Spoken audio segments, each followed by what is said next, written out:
Good morning, friends. I want to extend a warm welcome to you today. Everyone is welcome here. You are welcome here regardless of your age, your race, your income, your religion, or the gender with which you identify.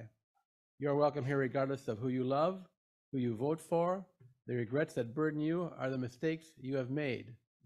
In this safe community, we support each other in the sacred task of becoming, celebrate the transcending mystery of life, and rely on the transforming power of love. Here we revere the words of the great teachers such as Jesus, the Buddha, and Confucius. It is, however, the task of every UU to be their own Buddha, their own Jesus, their own Confucius. It is a cornerstone of our religion that each of us is the author of their own life experience, and through the practice of compassionate mind, we can heal our bodies, our minds, our spirits, and our planet. It is our work as a community to walk with each other along the spiritual pathways that lead towards happiness, compassion, and life fully lived. And while we are a safe harbor where there is solace and healing, we are also a launching pad from which we are propelled into the tumult of life to live courageously, justly, and lovingly. In this sacred place, we create the structures that lift up the downtrodden, set the captives free, and heal the brokenhearted. Here we have learned that to be fully human is to be fully divine, and that with a little help from our friends, we can each tell our own unique stories. So we have a treat for today. Clark Gilpin and the Social Justice Committee but this is really Nancy's idea, I'm told, has invited Chokwe Pitchford to talk with us, and Clark will be giving a more extensive introduction right before Chokwe speaks. So Chokwe, it's good to have you here, and JB also. JB is the associate in Chokwe's organization. So. Okay, so this is a poem by Joy Harjo called Remember, and the drawings are by Michaela Goad. She was the poet laureate of the United States for a while. Remember the sky you were born under. Know each of the stars' stories. Remember the moon. Know who she is. Remember the sun's birth at dawn. That is the strongest point of time. Remember sundown and giving away to night. Remember your birth, how your mother struggled to give you form and breath. You are evidence of her life and her mother's and hers. Remember your father. He is your life also. Remember the earth whose skin you are, red earth, black earth, yellow earth, white earth, brown earth. We are earth.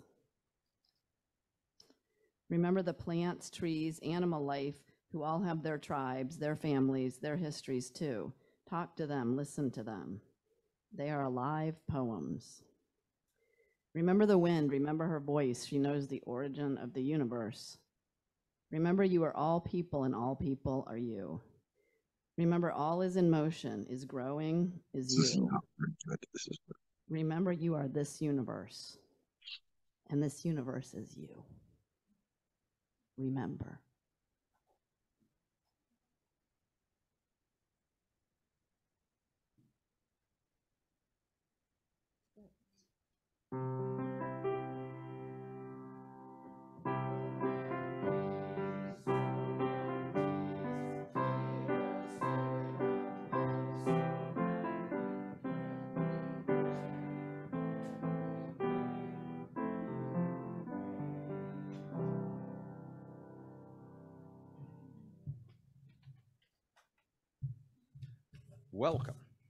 Welcome. This morning's guest speaker, Mr. Chokwe Pitchford. Mr. Pitchford, I think I'm using the right word, is busy.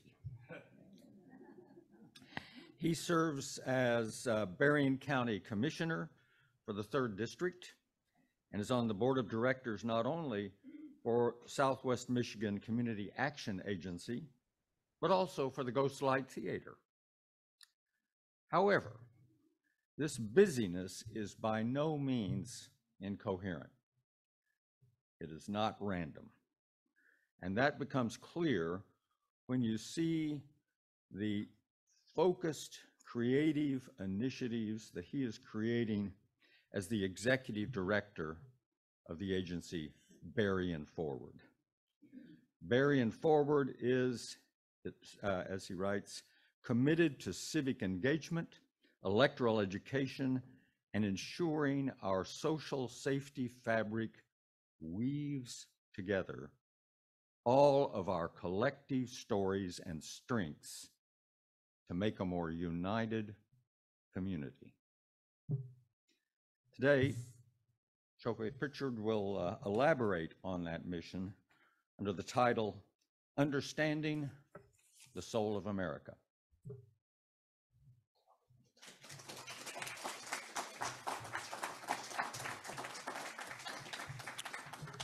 Well, good morning, everyone.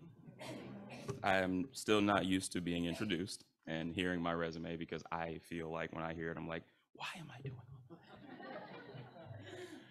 But I want to start by saying thank you to my executive assistant, JB. He brought me here this morning, and he is not my son, though we do look similar. I want to start with a bit of an anecdote. There's a book that I'm reading, and it's sitting right next to me, called The Infinite Game by Simon Sinek. He is a renowned author in the world of game theory. If you know anything about game theory, you know that there are finite games and there are infinite games. There are games where there's one person playing against another one. You think of chess, checkers, you think of football, sports, where there is a defined goal at the end where one person can win and one person can lose.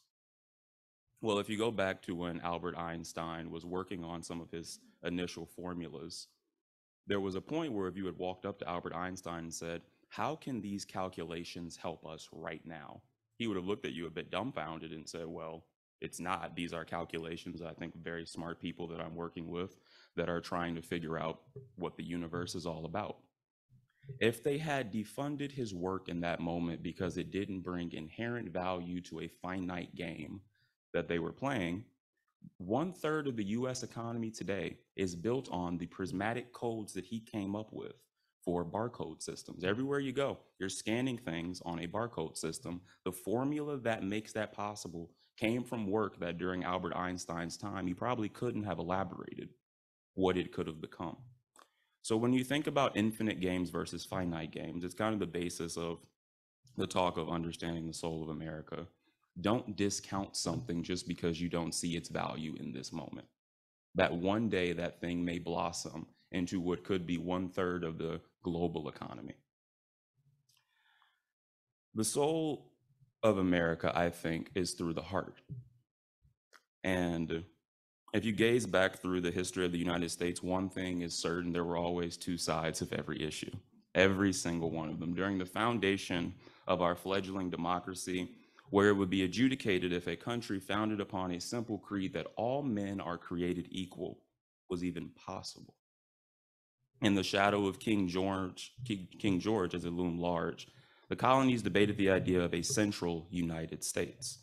Each state had its demands because they came from a monarchy. They had just come from rebelling against and ceding from a king to create individual colonies that had rights. And now this constitutional convention was coming together to say, do we want to have one central authority with a constitution that binds all of these colonies together? I'm sure none of you would be surprised that there were people on each side of that issue. John Jay was going around the colonies with a pamphlet called The Common Sense, where he was advocating individuals to tell their representatives going to the Constitutional Convention to vote no on the ratification of the United States Constitution. So the Constitution that we love today, freedom of press, freedom of speech, all the things that we hold dear, there were contingents in America on the other side of it, saying that we wanted to remain as colonies. We did not want to come together in a central authority. After the Constitution was ratified, we elected our first president of the United States. We all know George Washington. And I believe in those moments, we were set on course for the moment that we're living through right now. Because the fight, I believe, started with John Jay and those pamphlets. That there was going to be a contingent that always opposed or supported an idea, no matter how much we would believe there should be some majoritarian consensus around it. A quote from the Federalist Papers, which I have also been reading, is a set of writings that the founding fathers wrote to accompany the United States Constitution.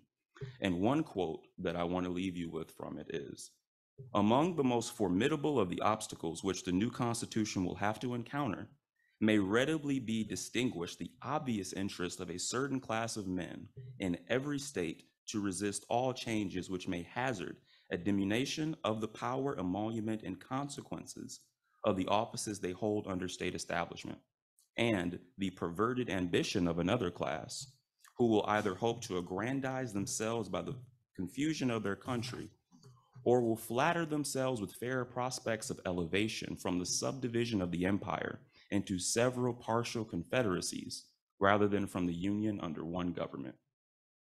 Every person in this room just thought of a few people. Every person in this room just put themselves back to the founding of this country and said, how did they know? How did they know that this system would come to this point? And a light bulb went off in my head when I read that quote in the Federalist Papers, is that there is a growth that has always existed in the United States, but it is divorced from the fantastic people that you meet every day. That a majority of people are good, that a majority of people are kind, but there is always a contingency that must be stamped out, but in a way that understands that where that feeling comes from is just as valid as the feeling that you feel, because you live in a democracy. And in a democracy, whether you like it or not, there are going to be opposing sides of every issue, no matter how moral or core it may be to who you are. As the first consequential fracture then happened in the United States, different than some of the things you may be hearing right now, the cause of the Civil War was slavery.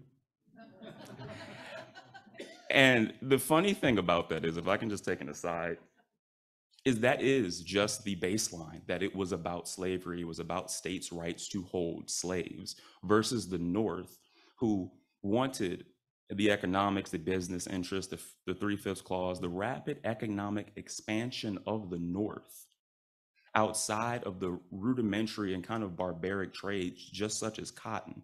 If you think about it succinctly, the West was what the fight was about, whether slavery was going to creep into this new frontier, or if the North could push it into the South and choke it out. The South rebelled against that issue of having slavery choked out by the West being expanded without slavery, making it kind of a fringe idea that was happening. And that fight was about that adjudication. That's why states seceded from the Union. To quote the secessionists, they said, "Here we shall expand into the West or perish in our own blood."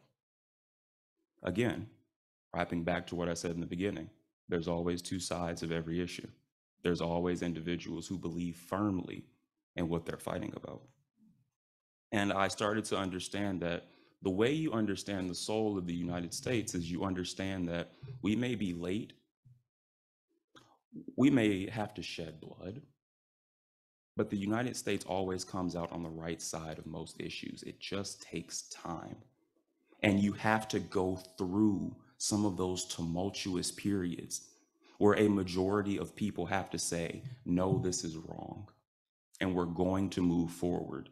Either you're with us or you're against us.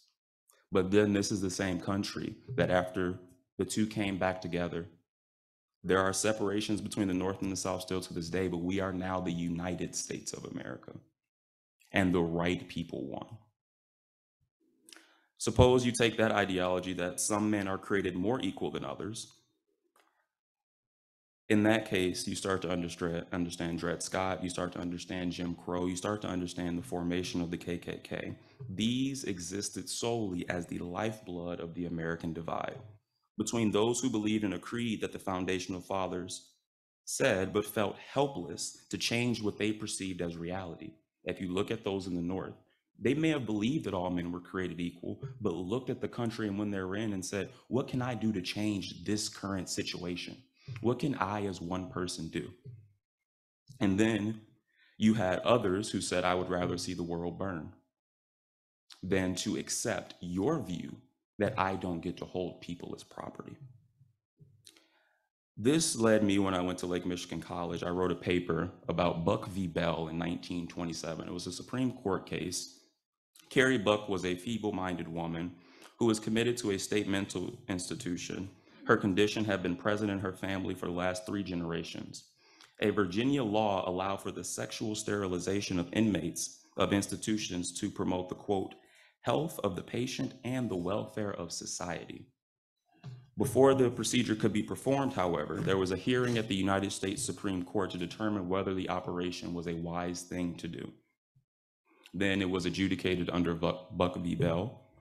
The sterilization was allowed for unfortunate people, primarily women of color, that would keep the country pure, and the stain of the quote unquote stupid and insane would be rid of.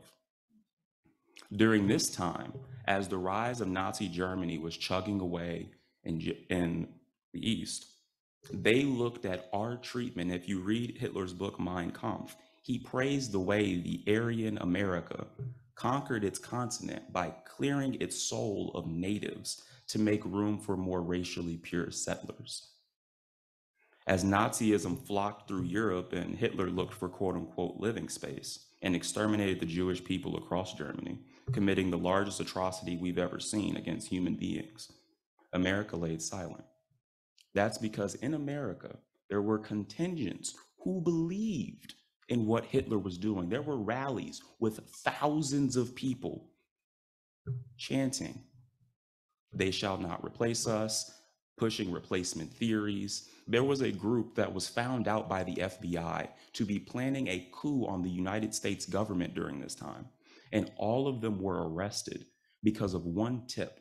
This was in Brooklyn. Every single one of those individuals who was planning to overthrow the government was found not guilty in a hung jury.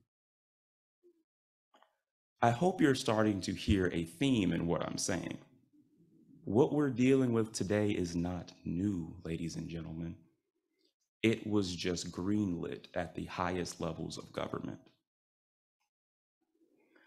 It was not until Pearl Harbor that America got involved in World War II and used nuclear weapons against Hiroshima and Nagasaki that we assisted in bringing that World War to an end. And this is the point, to me, is a turning point in American history.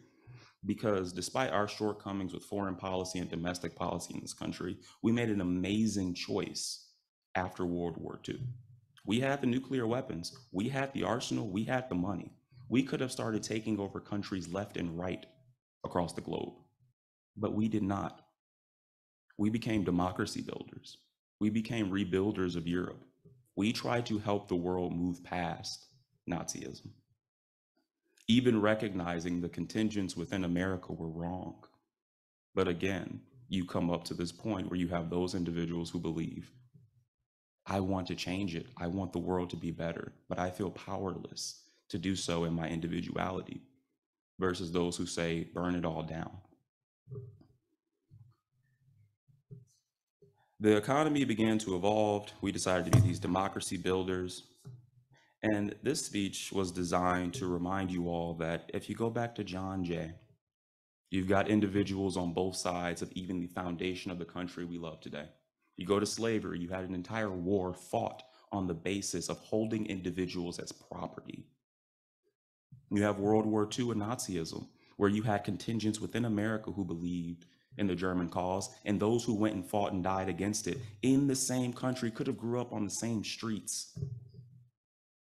And now, 2024, this is where we are. We have faced incredibly hard times in the past, ladies and gentlemen, and they have divided us, they have broken us into pieces, and we are still recovering. I see America as siblings that bicker with one another. One has thrown the sibling's favorite toy into the furnace and gloated about it while breaking their brother or sister's heart. The others told the parents, we've been hit and a finger was never laid on us. We fight, we argue, and at some points we have literally divorced in this country. But that has given me such solace, because that is what America is. America is resilient. Benjamin Franklin wrote, "A republic if you can keep it." My addition to that, if I got to speak with Mr. Franklin for but a moment, would be a democracy if you want it. Because a democracy forces us all to realize that those individuals you may vehemently disagree with, whether they're Trump supporters, whether they're kids on college campuses, whether they're individuals on TikTok or Twitter, their ability to say some of the heinous things that you disagree with is the lifeblood of a democracy, because every single voice matters. Every person over the age of 18 gets to vote. I think the charge and the challenge for us is, how do you create that majoritarian movement that accepts some common truths, that believes in core causes, that all people are created equal, that you shouldn't be discriminated against because of who you love.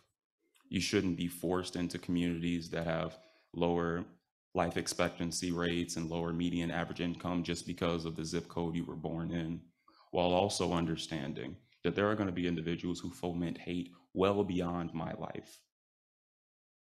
But it's getting to the point where you say, when that feeling comes and it bubbles up, we stamp it out with love. Whether it feels good in the moment or not, sometimes a simple smile and thank you for sharing your opinion and moving on is important. One thing that was left with me is Abraham Lincoln was not universally accepted in freeing the slaves. Martin Luther King was not universally accepted for fighting for equal rights. The founding fathers were not even universally accepted in the foundation of this country. So why do any of us in this room think our thoughts and belief won't suffer the same fate? But if you hear every one of those examples I just made, every one of those individuals were successful. And it took time, and that Overton window shifts, and what is a radical, crazy idea in one moment becomes pretty common and pretty standard. And people then try to act like, well, it was my group that made that decision. I am a lover of a skeptical convert, because we knew we were right. We knew we were making the right decisions. We're just waiting on you to catch up with them. Thank you.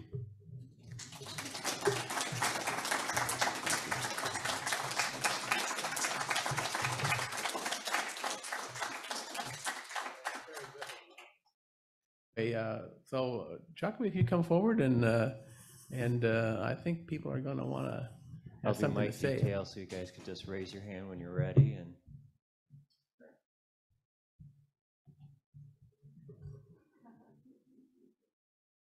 Uh-oh.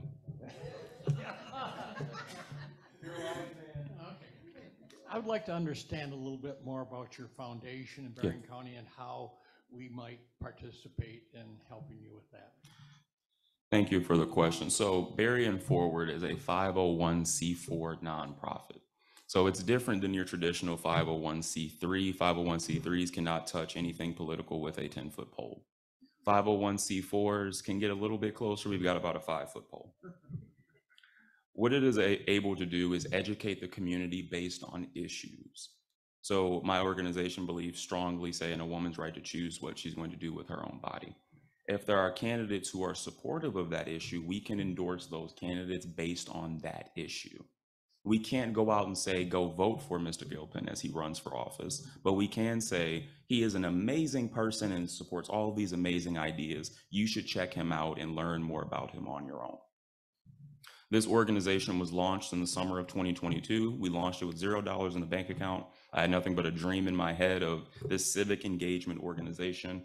As of this last tax year, so we're filing our taxes this year, we've raised about $590,000 for this organization.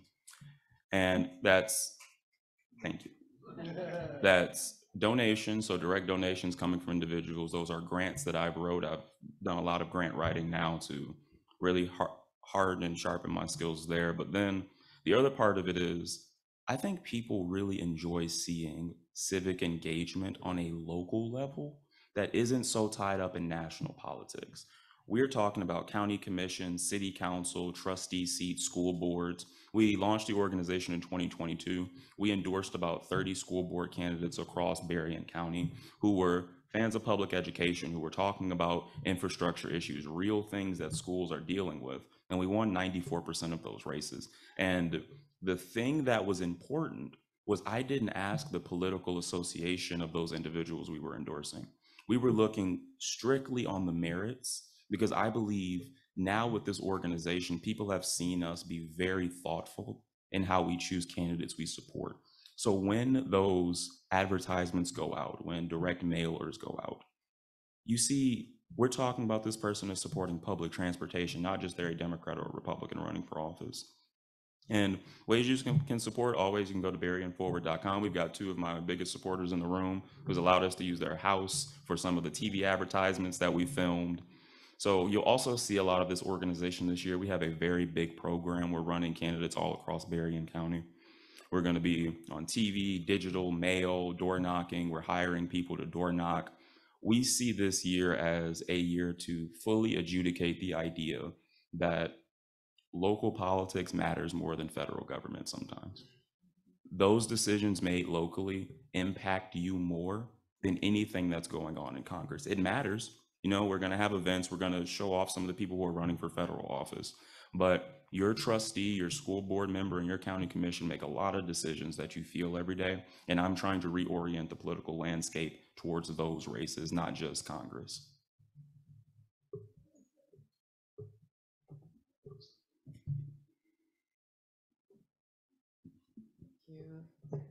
The League of Women Voters recently hosted a political science professor from Lake Michigan College. Ms. Bohm?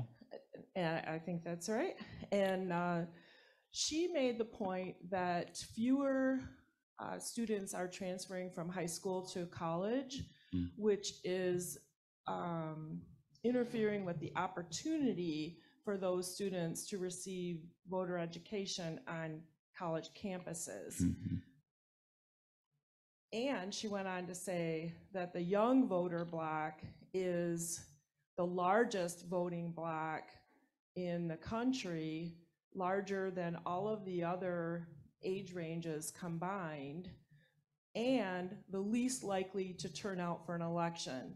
So we have this huge voting bloc. We've got poor turnout and limited voter education. So how do we reach these young voters who are poised to make such a difference? That is an amazing question, and uniquely, I'm one of those young voters. I feel blessed to some extent because I've been following and engaged with politics ever since Mr. Flowers here. I used to sit in his office for hours at a time. The world is very tame, Mr. Flowers, compared to what we were talking. But it's a really good question. Imagine if your first time watching basketball or football was the Super Bowl. Imagine that's the first time you're tuning in and you see teams, people have on shirts, they've been loving somebody or some group for 25 years. They finally made it to the Super Bowl. Everybody is hyped up and you're still trying to figure out what in the world is a second down. I think a lot of young voters are in that predicament. We're very smart, we are engaged, but there is a certain level of entry to truly understand the depths of politics that is not being taught in high schools. You're getting the very basic civic, 3 branches of government. No one's teaching you about the filibuster. No one's teaching you about the ability for one senator to stop an entire agenda because they don't want it to happen. So what ends up happening, you have those young voters see, oh, President Biden is going to be forgiving student debt. I'm excited. They don't understand the Supreme Court can adjudicate unanimously that that is unconstitutional. They just heard the president said that he was going to do it. And usually you think, the president has power to do such things. So I think we have an education issue, which, to your point, in college, you get a better education of what the full spectrum of government is. I think we need to bring that down to the high school level and really give individuals a thought of what are you going into? Not just that your vote matters, but here are the ramifications of what your elected officials can and cannot do. And understanding that you might be upset about the roads. And if that vote is being taken out on the president, you might be thinking more about your state legislature, your county government, and your city government. So that's one side of it. The other side is the turnout issue in general. When you go to vote, You know your president, your vice president, your Senate, Congress, you start getting down the ballot and it starts getting very confusing. And that's one of the things Barry and Forward is trying to address. You have individuals who will run for judge unopposed for 20 years. You don't know this person and they don't have anyone running against them. There's a barrier to entry. Then there is a lack of education that comes with understanding this system. And I think a lot of people honestly don't know what choice to make either, because we're all in filter bubbles. And George Orwell's 1984, they talked about taking away information from people and keeping them subservient to a government system. What we're seeing is a flooding of so much information, you can't discern truth from fiction, from lie, from opinion, to you think every podcaster has a master's in public administration. They don't. They just have an opinion like the rest of us. And if you're consuming that going down TikTok, I would understand why you wouldn't want to vote. Everyone kind of seems a little dumb to you. It's not until you break through that, start doing some independent research, talking to people, educating yourself, that you realize, okay, social media is just, the algorithm is just telling me how to be more and more angry. It is just telling me that everything is bad. All of these people don't know what they're doing, so I'm going to stay home and protest. I'm not voting. I'm not engaging. But then if you talk to those individuals who are not voting, they are the most educated and opinionated people ever. It is a strange dichotomy we're dealing with. But I think what's going to end up happening is, whichever way the 2024 election goes, I think there's going to be a renewed spirit if you engage people on the local level and talk about, okay, we don't really want to talk about Congress right now and the Senate and the presidency, but can I get you to understand that your city council member, you can know them personally. You can send an email, you can ask a question. If you're upset with why your community doesn't have anything to do, I hear it in Benton Harbor all the time. There's nothing for us to do here. I don't want to be here. I want to move away. Got it. You could also contact the city council and let them know, here are some ideas, here are some proposals, here are some things that we're working on. We want to do this initiative. Can we get your support? Gauge them based on that interaction, not just what you hear about on social media. It's a really good question. I can go on for a very long time about it, but I think it's multi-pronged. But the thing that we can do is just every time you see someone who says, yeah, I'm not voting, it doesn't matter to me, try to redirect them to, okay, what are some things that you do care about, and find something locally for them to get involved with, because volunteering with any nonprofit or community organization is a gateway into voting. It just is. If you go and volunteer with the Out Center, with a church, with a nonprofit, you are going to end up feeling like, here's an issue I care a lot about. This is a person who opposes that issue. I'm going to go vote against them. And once you vote for the first time, you don't stop. We have a Zoom call, or Zoom question. Larry? Mr. Feld. You are up, Larry. Thanks so much. Chokwe, you continue to be such an inspiring individual. Thank you. In psychology, we know that people learn and develop in a variety of ways, one of which is having role models. And you are such a wonderful role model for all of us, but especially for younger people your age who can hear you and see you and say, wow, this is somebody I aspire to be like. And I think that's happening throughout Berrien County. Now, I completely agree with you that there are always two sides. And I remember another inspiring young person telling us that there aren't red states and blue states, that we're the United States. No. But so many people decided that they didn't want to see things that way. So many people with the power to make change decided they did want to burn things down. And I think we currently have people at all levels, nationally, state, and local, who either want to burn things down or want to keep things as they are. So I think at some point we have to say, yes, let's listen to people who see things differently than we do, for sure. let's try to form coalitions where people of different persuasions can collaborate and work together. But we got an election coming up, and we have to work hard to elect people who don't want to burn things down. That's my view. What do you think? No, I agree with you 100%. There has been, and there will, I think I tried to lay out in the remarks, there is always going to be that contingency that is there and that is viscerally against anything that seems like progress, because their foundation of society is how can it do the least for the most people. There's just this low bar ideology that government should not be involved to that level because it's going to create chaos. It's going to create this overreaching state, while not addressing the fact that the market itself is not addressing or correcting for these problems either. I mean, we can get deep into economic philosophy and break down why I think some of the people that Burying Forward supports and some people here will probably support have the right idea.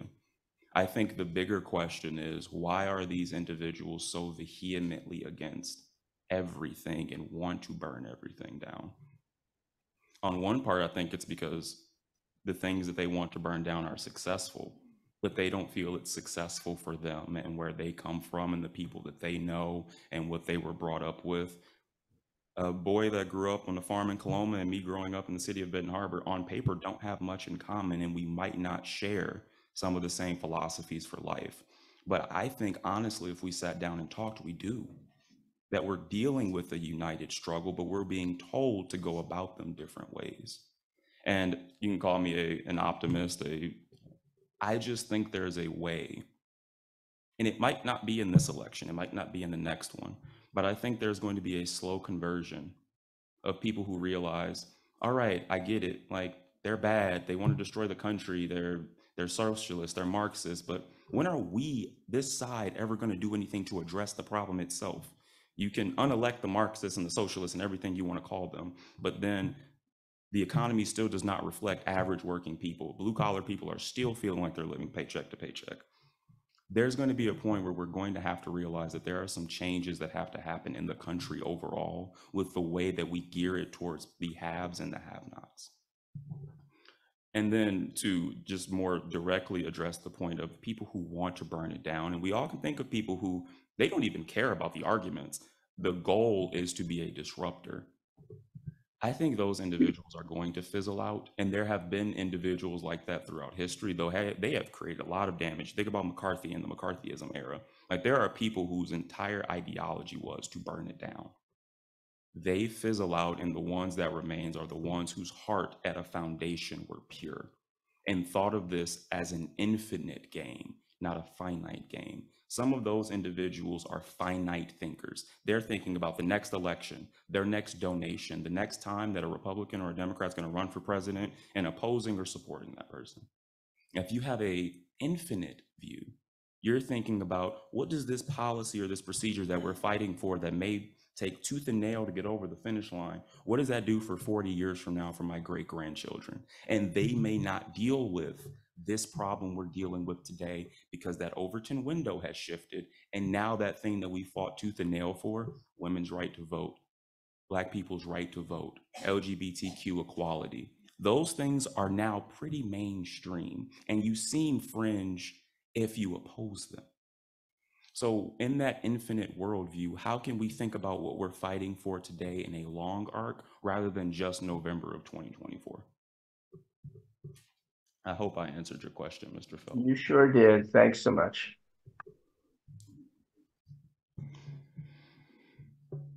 Hi.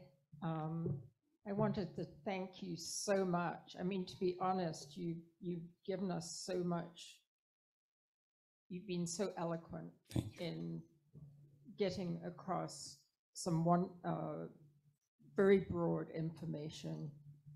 It's kind of hard to ask a question because you've already said so much, but in my thoughts around this topic lie one thing is, we live in an era where it's very easy to create poisonous propaganda and misinformation And I can see from what you've been talking about that then, you know, trying to have personal connections can be very important to hear from real people, but so many people are getting their news from YouTube, Yep. even, where anybody can say anything. And just one other mention is that I moved up here full-time from Chicago just over a year ago, and I'm very aware that in my daily dealings, I'm dealing with people who have a very different political opinion from me. Mm-hmm. But those people are incredibly kind to me. And so I can feel those connections on a human and personal level of our similarities. So I don't know if you can address Yeah, those a little more. You've already addressed them in No, a way. you're asking a great question. I'm going to go on a bit of a rant because there was a article that one of my employees sent me. His name is Lucas. He's from Chicago. And he sent me an article talking about the need for political parties in an age that says political parties are bad. And it was very interesting as it talked about giving people a sense of identity and a community to know that they're not alone. And there are a lot of negatives that come with that, but there are some positives. When you're in a room with individuals where you feel, okay, I understand the world from this perspective. I know there are people that vehemently disagree with me, but the people here can talk about that worldview, that perspective, some of the bad things about our perspective, some of the good things about our perspective, and come to the table with an ideology for the world. There was a time when you couldn't really tell the difference between the political parties in America, and there were not many issues that divided them. And I think those times created the time that we're dealing with today, when people started to feel like both, no matter who's in government, I feel like my life isn't getting any better. So then you have these bombastic change agents that come in. Barack Obama was one of them. Donald Trump was another, with two radically different views of government. But one said hope and change and it can be better. And he ran into an immovable wall, which was complete opposition for nothing but political gain. The other one's running into the legal system, which is a whole nother thing. But the point that I'm trying to get at with what you're saying is social media, Congress, they are a reflection of us as well, on top of the algorithm. There is this divide that is there, and if you get on TikTok, you get on YouTube, you're gonna probably hear what you want to hear. It's gonna recommend people who not only agree with you politically, but some of the subsections of your political beliefs. You're not just going to get, you know, your traditional liberal podcaster. You may get someone who specifically believes in a public transportation system for everyone because they have content specifically listed in that way. And you have typed into YouTube at some point, how can we expand the public transportation system? So there needs to be a revival. And I've said this for a while. Not only there needs to be some reining in of social media and media apparatuses overall and these algorithms and how much we use them, but there also needs to be a revival of homegrown journalism. People who are full-fledged journalists that just want to tell the truth with no spin.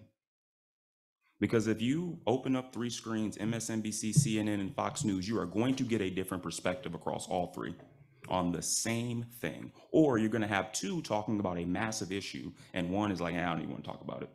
We're going to talk about something completely different. So I think it's imperative on us to say, if we want the world to start to reflect this objectivity that we believe is there, we've got to start we have to start to project it as well, and say that we aren't going to live in our filter bubbles. We're going to break out of them and say, I want to hear objectivity. I want to hear the pros and cons of this policy. I want to hear the pros and cons of this stance, this person.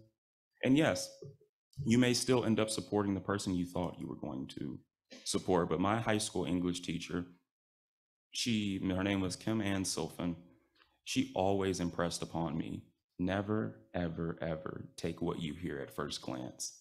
Dig deeper, because there's something left out. There's a wording change. There's something that instead of saying it was an outstanding jobs report, it was a better than average jobs report.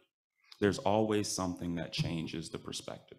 So that would be That would be my thought process on it. And I would say if you have kids, grandchildren, people who are younger in your life, really start to look at what they're looking at online, what they're looking at on social media, who they're listening to. Not to tell them not to, but to understand how to start to think about how their brains are forming.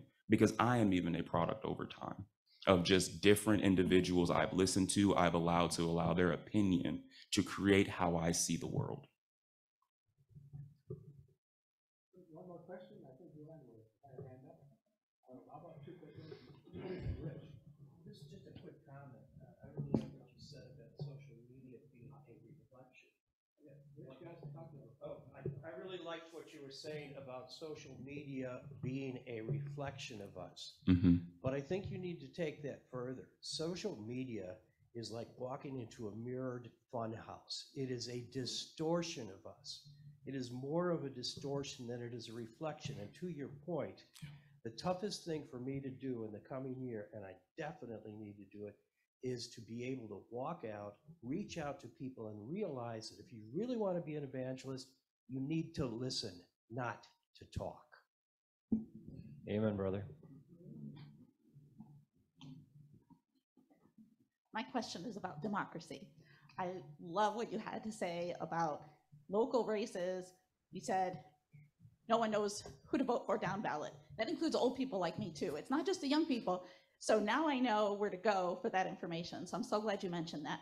My concern is, especially with young people, but with all people, there doesn't seem to be a belief in democracy. It's not a value. Even in our own faith, we have one of our values or principles today is a democratic process, but it's being changed and that is being removed. With my own children who are now, my sons are grown, they said to me, you know, it's so much more efficient in China where you have one person making the decision. Nothing can get done here in Congress. And I've heard other people say that, you know, we could have justice if we just had the right person come in there and tell everybody this is how things have to be done. I'm really, really concerned, and I realize now growing up, democracy wasn't even that much emphasized in my teaching, but I've always had a really strong faith in it, and it's gotten stronger as I've gotten older. How do we help Americans see that democracy, that, you know, whether it's communist or fascist, if it's an autocracy, that is not a good long-term system of government. How do we help people really see that a democracy is a value that we need to retain at all costs? Well, that is a great point, and the answer to it, sadly, is making democracy a part of the political dialogue on who you support versus who you don't. If they just fundamentally believe in democracy. The point that those young people were making is one I hear even from elected officials, that the fact that the United States is not able to send our foreign allies funding at a critical point in a war because Congress wants to pair it with other domestic initiatives when we've been supporting, we've been sending funds, and now they have just cut off. And then you look at Xi Jinping of China, you look at Vladimir Putin of Russia, and they just with the snap of a finger can make a decision. The utility of democracy is what we're talking about. I think I would further educate those individuals to say, the foundation is good. Electing people, a democratic process, checks and balances, the three branches, executive, judicial, and legislative, all of that is what makes America strong. What we're talking about is the utility of a democracy versus a communist, authoritarian, or fascist government where one person makes decisions. And the way that you fix that is by electing people who fundamentally just believe that the democratic process is the democratic process. You get the most votes, you get the most delegates, you are the president of the United States. One of those things is, in my opinion, getting rid of the electoral college and having a electoral system that elects the person with the most votes. And the usual response to that is, well, California is just gonna pick who's the president. And my response back to that is, even though that isn't true, are they not Americans as well? It's a very strange proposition to say because you live in a certain place and there's more of you, you shouldn't pick the person who runs the country, but I can get on a tangent. There are some democracy initiatives that we could support here domestically to make that issue a lot better as well. So I think those young people have the right concept that the utility of democracy is not looking good globally. But the answer is not to move to an authoritarian system. The answer is to strengthen democracy at its core. All right.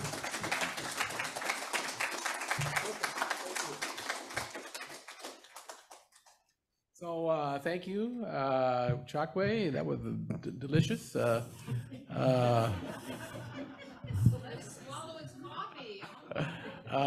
Thank you to Clark and Nancy and the other folks on the Social Justice Committee for inviting Chokwe to come here. Thank you to our Buck musicians for a lovely music selection today, and thank you to Leanne for her gorgeous story for the children. So let's give everybody a round of applause. And now, Harvey, would you extinguish the chalice? And then we're going to go into a circle. And one thing I have noticed that we seem to be, we have so many great qualities as a congregation, but we do have a deficiency in swaying when we. So if you feel like swaying in the circle, please do that. So anyway, and I'm Chokwe, you're gonna hang around for a little bit. I'm pretty sure people are gonna want to talk to you. So what Jim's talking about is we circle the room. Circle the room, and Audrey and Don, don't forget me, okay? Then we have a democratic decision about whether or not to sway, right?